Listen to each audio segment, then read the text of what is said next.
Salutations, everybody. It is Maddie here today, and welcome to Reviewing the Reviews for Ghostwire Tokyo. Ladies and gentlemen, the story for this is much of the same with Horizon Forbidden West. I didn't receive a review copy. This is our alternative to review copies. We review the reviews. We go through all of the major review outlets out there, parse through them for key details, and make a purchasing decision together, just like most people do. So with that, thank you so much for joining me, because a lot of you supported the Horizon video, so I thought, hey, let's do it again for Ghostwire Tokyo. Before I do begin on that, we need to make something super crystal clear, because I hate when people assume. If you want to know one key detail about me on a personal level, I do not like when people assume things that are incorrect. So, ladies and gentlemen, I updated everyone. Last night I was saying, hey, not going to have a review out for Ghostwire Tokyo. Couldn't get a code for this one. Looking forward to seeing everyone's thoughts on it. Just letting the audience know what's up. The amount of assumptions I saw about people saying I wasn't going to buy the game, that I was entitled to a code, or that I just want sympathy, which is hilarious. All three of those are false. I buy all my games, even when I review them and get the free code. I put my money on the line because I think it leads to a more accurate verdict. Also, believe it or not, I'm not entitled to a code. I'm not. It doesn't matter. My success is not determined by a code. Yes, I love getting them. I love reviewing games, but I'm not entitled to it.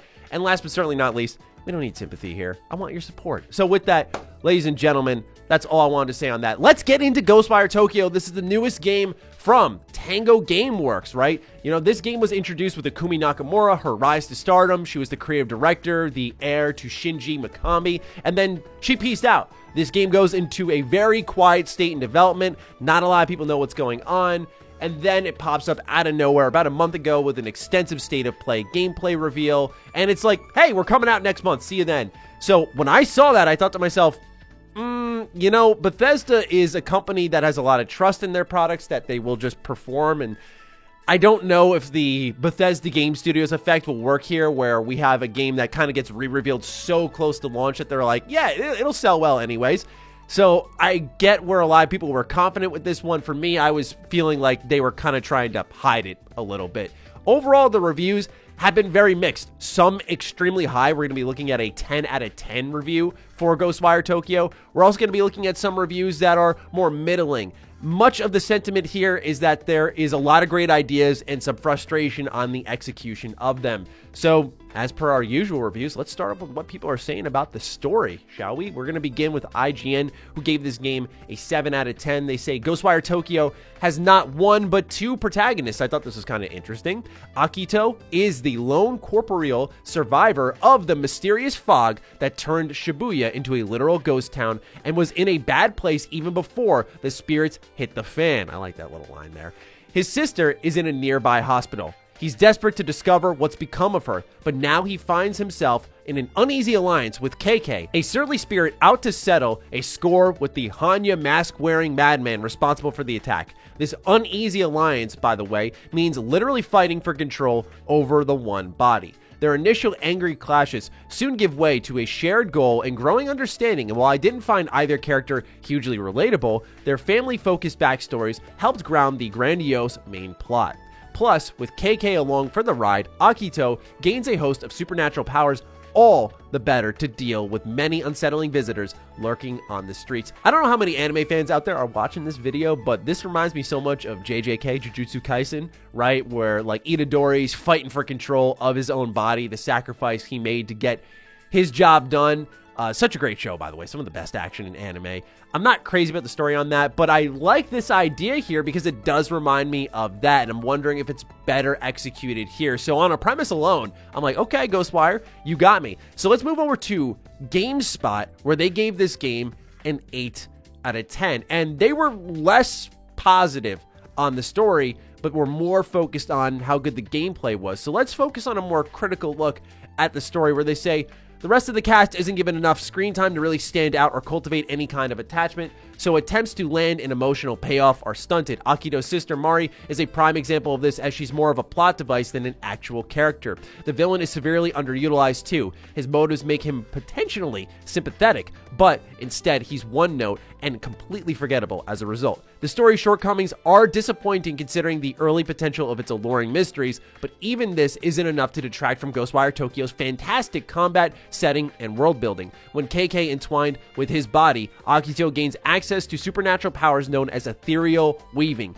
granting him the ability to unleash projectiles from his fingertips. Ghostwire Tokyo forgoes physical firearms. Instead, Akito is constantly contorting his hands and performing the finger gymnastics required to conjure spectral powers. You start the game with access to wind weaving, allowing you to pelt Tokyo's invading spirits with neon gusts of wind. But by the end of the second chapter, you'll also add both fire and water weaving to your repertoire. The former unleashes a destructive missile that deals heavy damage, while the latter's horizontal burst and widespread makes an obvious shotgun analog. Each flick of these fingers discharge these soaring projectiles that collide with a palpable ferocity, sending vibrant particles scattering into the night sky.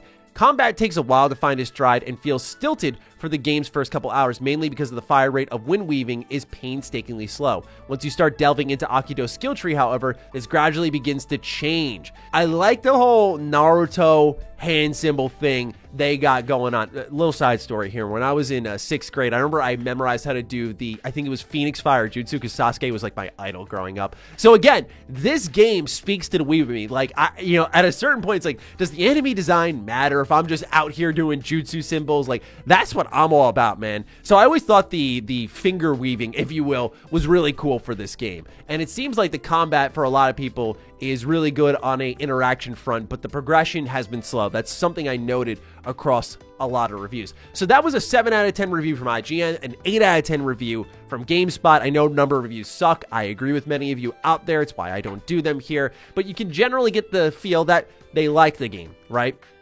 So I want to go to one that really liked the game. Silicon Era gave this game a 10 out of 10. Now, this is in a day and age where, I don't know, Elden Ring's outside, right? Dying Light 2's outside, and we're seeing Ghostwire Tokyo gets a 10 from this outlet. For the record, Silicon Era gave Elden Ring, as you can see here, a 7 out of 10. So this is, again, why research is important, and you learn your reviewers a little bit. The reviewer for this one was Kazuma Hashimoto, while the review for Ghostwire Tokyo was by Annette Polis. So different people, different tastes, different blokes, different strokes. We know how it goes. So let's go down to the 10 out of 10 review roundup. They say, after watching the credits roll on Akito and KK's journey, I still find myself itching to finish up every single thing in Ghostwire Tokyo. Pray at those last few Jizo statues, find the remaining Tanuki, figure out how to get inside the 24th floor of the shopping complex so I can take out its pesky corruption spot. I'm 40 hours in and counting, and 100% willing to do it all over again. It's been a while since I've had this much fun playing a video game, and I don't want it to end. I thought this was pretty surprising, just given the fact that a lot of the hype around this game for Silicon Era seemed to be based in the side content, which we'll talk about more later on. But the side content for a lot of people was considered underwhelming. Like, go here, press a button, interact with this, and it's over. And I can see how that's underwhelming. It seems like this reviewer, based off what I've read here, really likes the world space. And that's kind of what's been calling me for Ghostwire Tokyo, is the world space looks very interesting. You know, Tokyo just speaks to my soul, weeb status, right? And then you add in the supernatural elements, and you might have something here that speaks to a very particular crowd. And again, just based off what I'm reading here, I can only assume that the taste of this person kind of likes collectathons, if you will. And that's not a bad thing, by the way. But they say, toss in a healthy dose of Japanese folklore, letting players pet every animal in the game and climbing to the tippy top of the 109. All of this sure sounds like a winner for Tango Gameworks, and if my addiction to hunting down every darn item in this game means anything, get the trophies ready. So that just sounds like there's a compelling collection loop for this player. So if you're into that type of stuff, just know Ghostwire Tokyo may be up your alley. Let's move over to Push Square. Gave this game a 6 out of 10. I wanted to highlight two things from them. Of course, their verdict, but I wanted to highlight what they had to say about DualSense, because this is a PS5 exclusive. It'll come to Game Pass. Don't worry, Xbox fans, probably in a year. But of course, this is a PS5 exclusive, so let's talk about DualSense, where they say, in combination with some excellent support from PS5's DualSense controller's adaptive triggers, firing off spells and grappling with enemies for their cores feels fantastic. There's a small bit of resistance upon launching each attack, which gradually increases once you're tethered to a core and trying to pull it out. At the height of the action, the adaptive triggers push your grip to its maximum, increasing satisfaction once the item's finally in your grasp. The feature adds that magic little touch to combat that would feel sorely lacking after a time without it. Let's move on to the conclusion where they say it feels like a step back from Tango Gameworks' last efforts that they've produced in the past. While its combat system is fun and burst, it becomes repetitive far too quickly. The open world is jam-packed with busy work, and the story doesn't go anywhere interesting either. Excellent PS5 DualSense support, haunting elements, and nice visuals aside, Ghostwire Tokyo will have to go down as a miss. And so note how I put this in order in a particular way. We had someone who gave it a 10 out of 10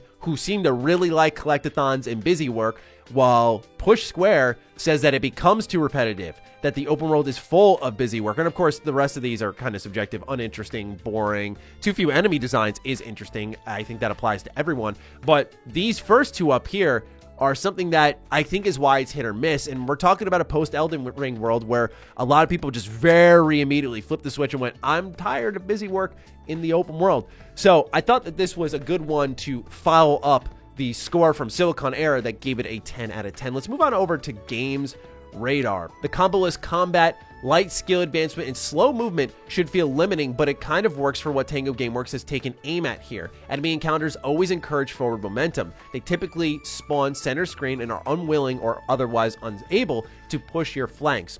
Ghostwire Tokyo is set in an open world, but once combat commences, you'd be forgiven for thinking it were on rails. A great light gun game that never was, or a Killer 7 without all depravity. There's a charm to it all that's difficult to ignore, a uniqueness to the composition of its disparate elements, which makes Ghostwire Tokyo feel distinctly enjoyable even as repetition sets in. A pervasive sense of good-natured repetition isn't exactly exclusive to the cycle of combat either. Ghostwire is set across a hauntingly beautiful, utterly empty vision of Tokyo. Tango Gameworks uses a narrative hook to empty the city of all but the essentials: dogs to pet, cats for business transactions, enemies to fight, collectibles to hunt, and spirits to meet. Unlike other action games of this style, Ghostwire Tokyo is cast across a space that feels unburdened by the standards of open world exploration that were set by Grand Theft Auto 3. It's freeing in a sense, stalking the streets of such a densely structured and beautifully scaled cityscape without the burden of constant distraction. There's serenity in its silence, with long stretches of play soundtracked by little more than dogs howling at the blood moon.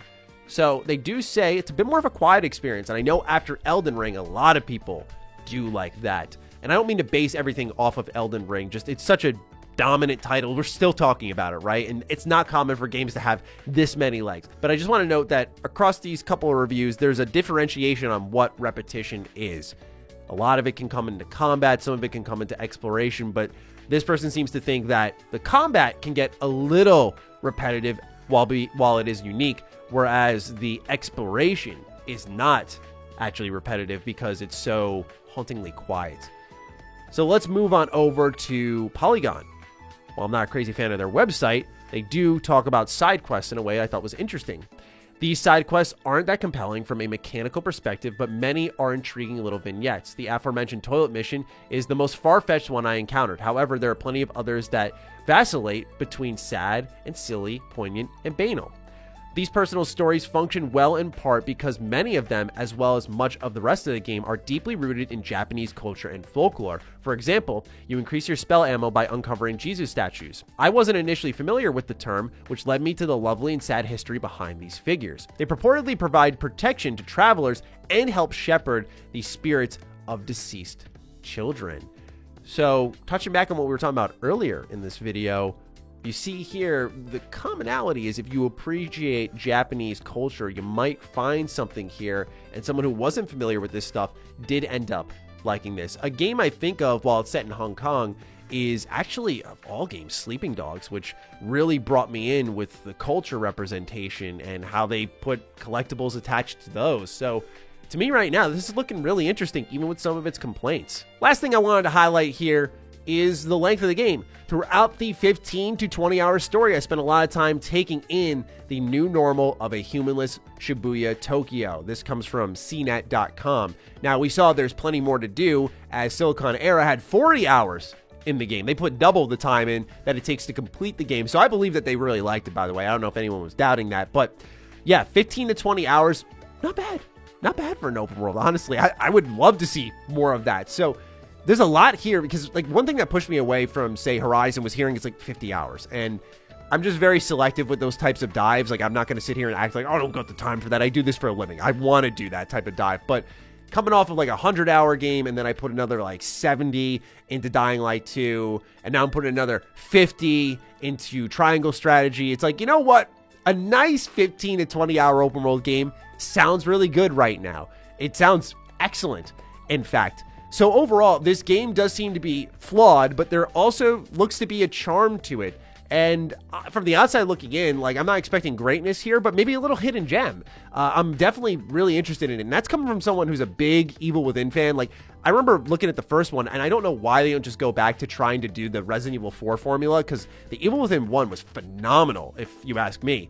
And not that the Evil Within 2 was bad, just that game was more, it reminded me of The Last of Us, which isn't a bad thing, but that's not what the Evil Within was to me. Now, this is a different series, so it can radically shake things up. So I'll be picking this one up. I'm very, very interested in what Ghostwire Tokyo holds for someone like me who loves Japanese culture, is a complete weeb, and likes the sound of a more condensed open world experience with, you know, collectathon elements there that kind of just help aid the progression that I may not be as crazy about. I haven't been for years. But with that, ladies and gentlemen, that's the general consensus on the reviews for Ghostwire Tokyo. A lot of ups and downs here, but overall, a pretty interesting representation. And one of the few times in the game review scene where you can actually say, hey, everyone's not saying the same thing. So that's awesome. We love to see diversified thoughts here. What do you think of Ghostwire Tokyo? Are you picking it up on launch day? Let me know in the comments down below. Other than that, consider following me on Twitter, follow me on Instagram. Those links are in the description down below, along with the Patreon. It's also linked below, and it's why we don't care about review codes, because while they're great, you support the content here, and we make what we want to make. So thank you so much for believing in what we do here. Stay sexy, stay active. I love you all. Peace.